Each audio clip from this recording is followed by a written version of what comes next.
হাদিস আছে আত্মীয়তার সম্পর্ক রক্ষা করা ফরজ, আত্মীয়তার সম্পর্ক ছিন্নকারী জান্নাতে যাবে না। আমি 100 ভাগ আত্মীয়দের সাথে সম্পর্ক রাখতে চাই, কিন্তু আত্মীয়রা যদি সম্পর্ক রাখতে না চায় তাহলে আমার কি করণীয়? দেখুন, নবী করিম সাল্লাল্লাহু আলাইহি ওয়াসাল্লাম বলেছেন লা ইয়াদখুলুল জান্নাতা কাতা, রক্ত সম্পর্কীয় আত্মীয়ের সাথে যে সম্পর্ক রক্ষা করে না, ছিন্ন করে ফেলে, এই লোক জান্নাতে যাবে না। আত্মীয়তার সম্পর্ক রক্ষা করা ফরজ। আত্মীয় কারা? রক্ত সম্পর্কীয় আত্মীয় যাদের সাথে সম্পর্ক রক্ষা করা ফরজ, তাদের দুইটা ধারা আছে, একটা হলো মায়ের দিককার, একটা হলো বাবার দিককার।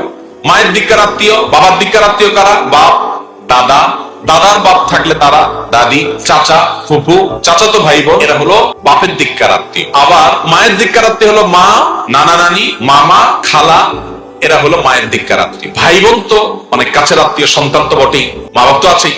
এই মানুষগুলোর সাথে সুসম্পর্ক বজায় রাখা ফরজ। এই যে তালিকা বললাম, এদের সাথে সুসম্পর্ক বজায় রাখা কি ফরজ।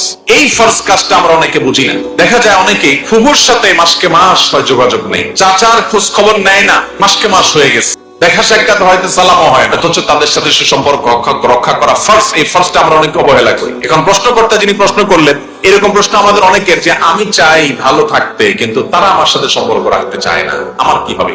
ঠিক একই প্রশ্ন এক ব্যক্তি আমাদের প্রিয় নবী সাল্লাল্লাহু আলাইহি ওয়াসাল্লাম করেছেন। নবী সাল্লাল্লাহু আলাইহি ওয়াসাল্লামের কাছে প্রশ্ন করেছেন, ইয়া রাসূলুল্লাহ, আমি আমার আত্মীয়স্বজনের সাথে সুসম্পর্ক বজায় রাখতে চাই কিন্তু তারা আমার সাথে সুসম্পর্ক বজায় রাখতে চায় না। তখন নবী করিম সাল্লাল্লাহু আলাইহি ওয়াসাল্লাম বলেছেন, লাইসাল ওয়াসিলু বিল মুকাফি, তোমার আত্মীয় তোমার সাথে সম্পর্ক রাখতে চায়, তুমিও চাও, এর নাম আত্মীয়তার সম্পর্ক রক্ষা করা নয়। এটা তো যে কেউ করে, যে সে ভালো আমিও ভালো, সে আমার বাচ্চাকে একটা জামা দিল, আমি তার বাচ্চাকে একটা জামা দিলাম, সে আমাকে একবেলা দাওয়াত করে খাওয়ালো, আমি তাকে একবেলা দাওয়াত করে খাওয়ালাম, এটা তো যে কেউ করবে। আত্মীয়তার সম্পর্কের রক্ষাকারী সে যার আত্মীয় তাকে ইগনোর করে, তার সাথে মিশার ব্যাপারে আগ্রহ দেখায় না, কিন্তু সে নিজে থেকে আগ্রহ করে, সে মহব্বত করে, সে ভালোবাসা দেখায়।